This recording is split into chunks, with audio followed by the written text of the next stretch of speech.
I'm JP, the Stable Cyclist, and everything we do on this channel is looked at through the lens of mental health, including today. Now, these two pictures are taken in roughly the same spot, but looks don't always tell the entire picture. The two pictures were taken at the Otter Creek 55 in Maah Daah, North Dakota. The race itself takes place at the Harmon Lake Trails near the banks of the Missouri River. This is the same area where Lewis and Clark wandered through on their expedition before camping for the winter 30 miles north near Washburn, North Dakota. Add in the most important fact that the land was originally the home to the Maah Daah tribes, and it is a special place to visit. Neighboring city Bismarck, North Dakota is home to some of my closest friends who have been with me at my worst times, as well as helping me move forward since. And with the Maah Daah Hey 100 on tap this summer later on, a race like the Otter Creek 55 seemed like a logical choice, what with usually hot weather and pretty much exposed terrain the entire time. It also falls at a point in the calendar where it was a no-brainer. This should be my first real target of the year. A true A race where everything I have done since November basically got me ready for this race. And the best news of all was that whether my rides had been on gravel or on the road or on the trainer or on the mountain bike, each and every one of them had merely been stellar since I started my training in the fall. Friday night I headed out with Ian Easton and Tyler Huber for some openers, and we all felt really good.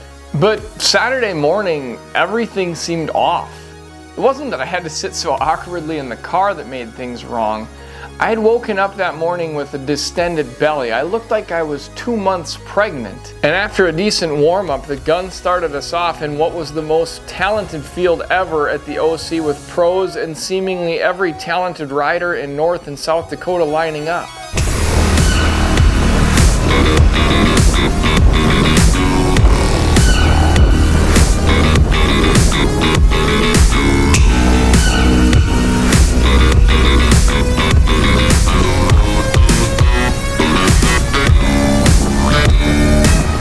Two minutes in, I knew the day was going to be a struggle. I could feel and hear everything in my stomach from breakfast and supper last night just sloshing around, which would be fine if I were sitting on a couch for the day, but I was bouncing around on a bike trying to embark on a 4+ hour race. And the discomfort meant that I just couldn't put down the power. After the start loop, we crossed the dam before entering a section called Tight and Twisty. Harmon Lake mountain bike trails were built in sections, and this is the original section. All of the new sections of trail at Harmon were built by professional trail builders, but this original section was built by a landscaper who had never ridden a bike. And rather than having good flow to it, it feels like the random wanderings of Meriwether Lewis while he and his dog looked for the flora and fauna of the region to write in a journal for Thomas Jefferson. It's a frustrating section of the course to be on, even for the elite riders. But to find yourself on a part of the course called Tight and Twisty while suffering terrible GI distress, well, let's just say I may have cursed the landscaper multiple times. This is the landscape design section, I'm thinking. Given how I felt and how I couldn't do anything to ride harder, I slowly watched more and more people go around me in the opening hour. Everything was going the opposite of what I had hoped. But I have also never quit a race in my life, and I wasn't going to end that streak today. So I just kept moving. And around 60 minutes in, I started to stabilize, and by 2 hours in, I started to really feel like myself again.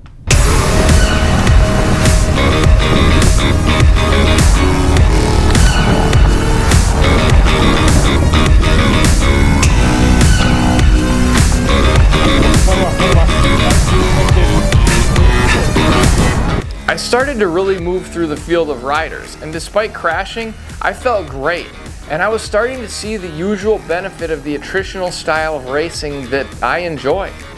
As I entered the final lap, I had gotten within a minute of a group of 5 in front of me, and I felt really confident that I could pull them back on the last lap.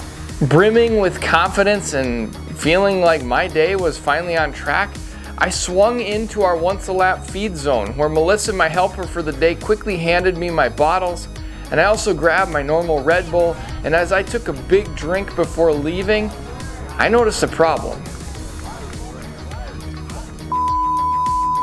Is this a 13?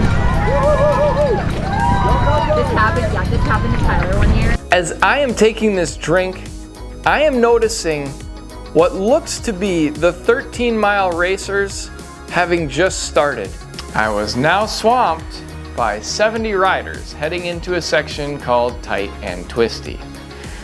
Now, my initial panic was reset with some self-talk realities. Reality number one, most of these people may be in their first race.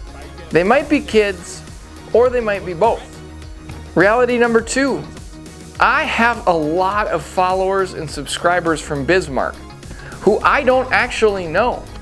Some of them might be in this group of people. Number three, I always tell people to be kind. There is no more important time to be kind than right now in this moment. And so realizing that my day was pretty much over, well, I mean, let's be honest, my day had pretty much been over from the start. But realizing the situation I found myself in, I made sure that no one felt uncomfortable when I passed them. I made sure to speak to people so they still felt like they had dignity. And most importantly for myself, when I did have space to get out and race again, I made sure that I was still trying my best. My day didn't go as planned, and for sure it wasn't the result that I have been thinking about or looking forward to over the past few months. As a coach of high school sports for the last 20 years, I've seen time and again where athletes, and especially their parents, act as though it is pure devastation if you miss your primary target that you're aiming at. As if everything you have done was a complete waste of time. But here's a reality for all of us. Your bad result doesn't change who you became on the way to getting here. You're literally a different person than you were when you started this journey to come and do this thing that you're doing right now. Yes, I wanted to have a great race at the OC and a great result, but the goal was there to get me to put the work in every day. And the reason I need to put the work in every day is for my mental health. And I need to do that so that I can be alive for my family and my friends and for you. This is why I talk about results not defining us. Because sometimes things just don't go your way, or your body doesn't cooperate, or 70 people get in your way on your way to that goal, but doesn't nullify all the work I've done since November. That work was necessary, and it changed me for the better. And that's where we get back to these two pictures. In 2019, I look happy, but the reality is that in that picture, I haven't slept for more than 2 hours at a time for days. And I'm on a swing between depression and mania. And you can guess how disastrous my race was that day. And I'm only smiling because my friend Jasper is taking my picture. But internally, I was terrified as to what was going on, that I couldn't explain and I didn't understand. The second picture is this year, and though I look grumpy, I'm actually just really tired. But I was also thinking about how far away 2019 seemed. That was before I was diagnosed with bipolar. That was before I had received treatment and gotten real help. I thought about how all these past few years of hard work to get back on track had not been undone by a bad performance. And most important of all, I got to see some great friends. People who were there in 2019 and who are still beside me today. Don't let a single negative experience undo everything positive that came before it. Because we're so seldom defined by the result, but rather we are defined by the refining that happens in the preparation for that event. The OC didn't go the way I wanted it to, but the Maah Daah Hey 100 is on the calendar, and after a short break, the preparation will indeed resume. And I look forward to the change it will cause in me, because the person you see today is going to be different from the guy who lines up at that race in just under 2 months. Thanks for hanging out today. We do this literally every week. We get together and we talk about bikes and we talk about mental health. And if you don't want to miss the next time we get together, be sure to hit the subscribe button. And if you like the content, do me a favor and share it with someone, and also hit the like button down below. Finally, more important than anything today, remember to reach out to those around you and remind them that they are loved. And you are too. Thanks for hanging out today. I'm JP, the Stable Cyclist. We'll see you next time.